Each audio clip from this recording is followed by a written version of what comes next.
सा घूंघट निकाले, माथे पे टीका लगा है, हाथों पर मेहंदी सजाए वो हसीना उसके साथ बैठी थी और वो खुद को हवाओं में उड़ता महसूस कर रहा था। खुशी से मुस्कुराता वो माजी में खो गया। नीलम इधर आओ। ताई अम्मा ने उसे बुलाया और वो बोतल के जिन की तरह हाजिर। नीलम आपा इस घर की जग आपा थी। एक किनाल के इस बड़े से घर में 3 भाई रहाइश पजीर थे। बड़े भाई के 2 बच्चे थे, बाजिल और शामिल। दूसरे भाई के 3 बच्चे थे, नीलम, आमिर और आदिल।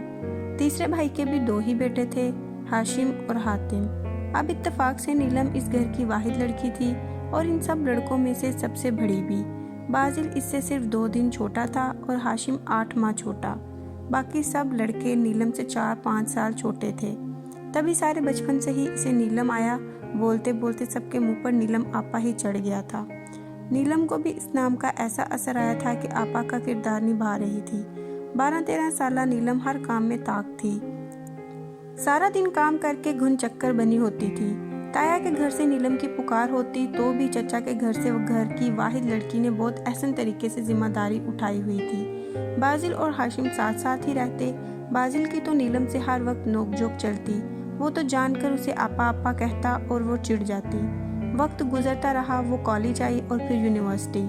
बाजिल, नीलम और हाशिम यूनिवर्सिटी में भी इकट्ठे पढ़े, बस डिपार्टमेंट अलग थे। यूनिवर्सिटी से हॉस्टल जाते अक्सर नीलम और हाशिम की मुलाकात होती। न जाने कब आंखों का जाविया बदला, वो नीलम आपा से नीलम जी हो गई। दिल का हाल बदलता है तो आंखों से भी दिखता है। वो नीलम जी कहने लगा तो उसे अजीब सा लगा था। वो इसकी क्लास लेने लगी। 3 इंच छोटा कद है आपका मुझसे। अब यूनिवर्सिटी में आपके दोस्तों के सामने आपको आपा बोलता अच्छा लगूंगा, आंटी समझेंगी वो आपको। इसने दलील दी तो वो समझ गई। वाकई सबके सामने कहता तो कितनी शर्मिंदगी होती, कितना मजाक उड़ाएंगी लड़कियां। यूनिवर्सिटी के दिन भी पर लगाकर उड़ गए थे। हाशिम तो अपने दिल की बात बोल ही ना पाया था। यूनिवर्सिटी के बाद जैसे ही बाजिल की जॉब लगी, ताई अम्मा को फौरन नीलम के रिश्ते का ख्याल आया। बाजिल के बारे में तो वो कब से सोचे बैठी थी, मगर बाजिल से बात की तो वो हत्थे से ही उखड़ गया। पूरे जमाने में आपा ही रह गई हैं शादी करने के लिए। वो झुंझला गया था, समझ में नहीं आया उज़र क्या पेश करे। अरे 2 दिन का फर्क भी कोई फर्क है। 2 दिन पहले पैदा हो गई तो क्या करें, इतनी अच्छी लड़की बाहर क्यों दे। ताया अब्बा भी मिस्र थे, सारा घर अकेले ही देखती थी। भला अपनी बच्ची से अच्छी कौन लगती है। घर की लड़की को घर में रखने के लिए मुझे कुर्बानी का बकरा बनाएंगे। नहीं पसंद तो बोल दो कि कोई और लड़की देखें। ताई अम्मा खफा थी। घर की लड़की की बेइज्जती मंजूर ना थी। शादी कर ली, वो झिझका नहीं। लोग क्या कहेंगे, वो 2 दिन बड़ी लड़की से शादी कर ली, वो झिझका नहीं। भाड़ में गए लोग, पागल हूँ क्या। ताई अम्मा को गुस्सा आ गया। अम्मा नहीं होगा मुझसे, सब बातें करेंगे, वो आपा है, आपा ही रहेगी। अभी भी कह रही हूँ मान जा, कोई आपा नहीं है, तूने ही इस बच्ची को बोल बोल कर आपा बना दिया है। अगर इनकार है तो बाहर देखेंगे। बाजिल चाहते हुए भी हाँ ना कर सका।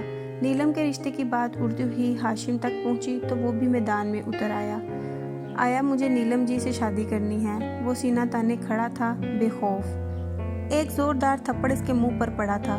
शर्म नहीं आती तुझे, 8 माह बड़ी है तुझसे। आपा है आपा, है ना आई ऐसी बात कहते। अब्बा गरजे, नहीं है कोई आपा वापा, मुझे बस उसी से शादी करनी है। वो भी जिद पर अड़ गया। दिमाग तो नहीं खराब तुम्हारा, मार खाकर भी कह रहे हो कि इधर ही शादी करूंगा। नाक कटवाएगा बरादरी में, लोग क्या कहेंगे। इतनी बड़ी लड़की से ब्याह दिया। अब्बा सर पकड़कर बैठ गए। हमारे नबी ने भी तो की थी बड़ी औरत से शादी, कोई गुनाह थोड़ी है। उसने दलील दी। दीन को दरमियान में ना लाना, अब्बा जी ने हुक्म दिया। पर मैं था, बोला क्यों ना लाऊं, शादी करूंगा तो सिर्फ नीलम जी से। बेशक मार दें या घर से निकाल दे, मेरा फैसला अटल है। 2 दिन से घर का माहौल खिंचा खिंचा था। हाशिम ने 2 दिन तक भूख हड़ताल किए रखी। ये और बात के इसके छोटे कज़न कोनों खुदरों से इसे कुछ न कुछ पकड़ा जाते, कभी टाफी, कभी चिप्स, कभी जूस का डब्बा तो कभी केक। बस खाने को हाथ ना लगाया था। बिलाखिर बड़ों को हार माननी पड़ी। नीलम खुद अलग परेशान थी। उसने भी हाशिम को उस नज़र से ना देखा था, मगर अब देख लेने में कोई हर्ज भी ना था। जब लड़की की कहीं बात पक्की हो जाए तो जहन बनाते देर भी नहीं लगती। उसने भी बड़ों के फैसले पर सर झुका दिया था। नीलम दुल्हन बनी शर्माई सी हाशिम के पहलू में बैठी थी। उस पर रूप भी टूट कर आया था। वो तो हवाओं में उड़ रहा था। बाजिल ने भीगी आंखों से इन दोनों को देखा। वो इसी सोच में पड़ा रहा, लोग क्या कहेंगे। اور ہاشم نے لوگوں کی پرواہ نہ کی اور اپنی محبت جیت لی۔ اس کی کمزور محبت نیلم کے دل کا دروازہ پار نہ کر سکی تھی، بس دہلیز پر ہی سسک سسک کر مر گئی تھی۔ اس نے آنسو پونچھے اور ہاشم نے چمکتی ہیرے کی انگوٹھی نیلم کے نازک ہاتھ میں پہنا دی۔ وہ دونوں ہی مسکرا اٹھے تھے۔